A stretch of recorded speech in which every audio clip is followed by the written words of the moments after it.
E etnia? O que seria etnia? Etnia já é o nome mais completo cunhado pela antropologia para poder delimitar a diferença entre um povo e outro. Então, as diferenças entre povos, essencialmente no sentido da cultura, são tratadas pela etnia. Um povo tem uma etnia diferente do outro e não uma raça diferente do outro. Então a etnia está relacionada à cultura dos povos, diferente da raça, que não está relacionada a isso. Como eu te falei, está relacionada a aspectos fenotípicos, a apresentação do indivíduo e não ao aspecto cultural dele.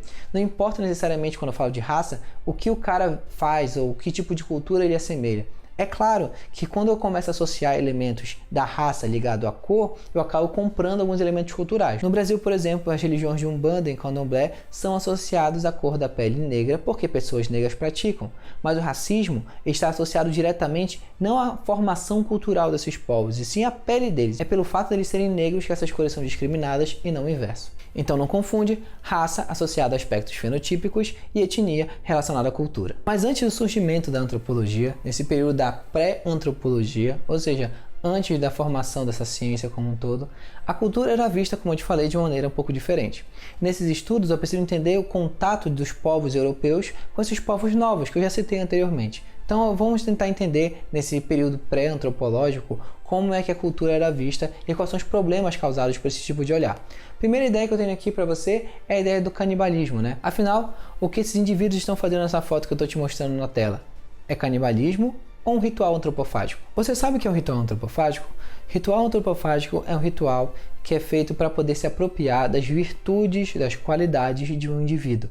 Não é qualquer indivíduo que pode alimentar uma tribo, por exemplo, para poder alimentar as qualidades, porque nem todo mundo tem qualidade. Tem que ser um grande guerreiro, para citar um exemplo. Logo, a ideia do ritual antropofágico foge do nosso cotidiano. Um canibal não é isso. Um canibal seria uma pessoa que come carne humana para poder se alimentar simplesmente. Eu fui feito para comer, boca foi feita para comer. O que eu estou querendo afirmar é que povos indígenas brasileiros, nas suas diversidades, os povos que praticavam esse tipo de cultura, esse ritual antropofágico, com certeza não praticam canibalismo. Por quê? Porque é impossível para eles. Porque eles não comem carne humana simplesmente para poder se alimentar. Esses caras só comiam carne humana numa situação específica de ritual, numa apropriação de força desses indivíduos. Logo, quem pratica canibalismo é uma sociedade separada dessas culturas, como nós. Se os europeus comessem outros europeus, ai, que delícia!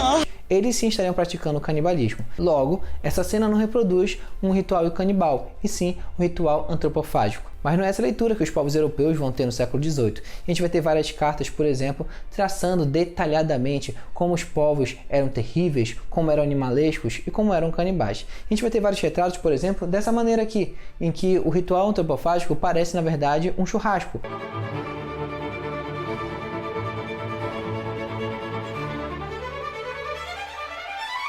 Em que a pessoa come uma perna inteira. Não é dessa maneira que o ritual acontece. O ritual, ele é basicamente dividido por uma tribo inteira, não sobra tudo isso de carne, e ele é simbólico, volto a dizer. A ideia dele não é alimentar. E esse é o gancho que eu queria para poder falar de etnocentrismo.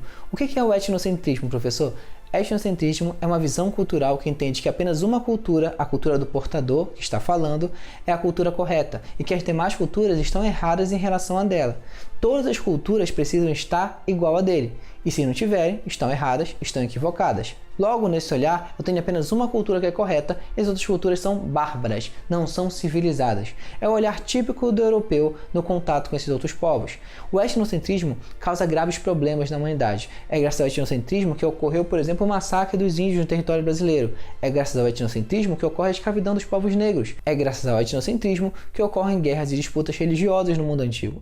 Então, o olhar etnocêntrico é o olhar que valoriza apenas uma cultura como a certa e as demais estão erradas. Eu vi subindo na contramão, cara. O cara vem me fechando, cara. E eu ia fazer o quê? O cara errado, né? O cara tava errado. E você na contramão? Tava, cara! Em contraposição a esse olhar, nós temos o relativismo. E o relativismo apresenta uma compreensão da diversidade cultural do mundo. Ou seja, que existem várias culturas que são diferentes e que isso não é ruim por si só e nem bom por si só. Gente, é uma coisa muito importante de marcar nessa aula. Cultura não é um elemento positivo, por assim dizer. Cultura é algo que identifica os povos, como bem disse. Logo, eu posso ter uma cultura de homicídio, uma cultura de estupro na sociedade brasileira, que é cultura parte de um princípio de alguma coisa que normalmente acontece em uma sociedade, que é feito em grupo. Basta alguma coisa ser feita com frequência por um grupo para se tornar cultural, não necessariamente ser algo bom ou algo ruim. Então não tenho que endeusar a cultura, nossa, isso aqui é cultura. Eu posso ter elementos culturais de um país, por exemplo, como o Brasil, que são negativos. Lembra muito disso. Resumindo, eu tenho duas maneiras de olhar e interpretar as culturas. A primeira, de um viés etnocêntrico, em que eu tenho a minha cultura e somente ela é a certa, logo as outras são erradas e elas precisam, na verdade, se adaptar à minha, e os povos europeus vão fazer, por exemplo, a catequese dos índios, para poder implantar a sua cultura na cultura do outro. Do outro lado, eu tenho um olhar relativista, que compreende a diversidade cultural, que as culturas são múltiplas e que não existe cultura certa ou cultura errada, que é o olhar que a sociologia prega sobre a cultura. A cultura é assim e devemos ter esse olhar, e esse olhar acaba tomando espaço do cenário científico a partir do século XX. É isso, galera. Nossa aula vai ficando por aqui. Até a próxima.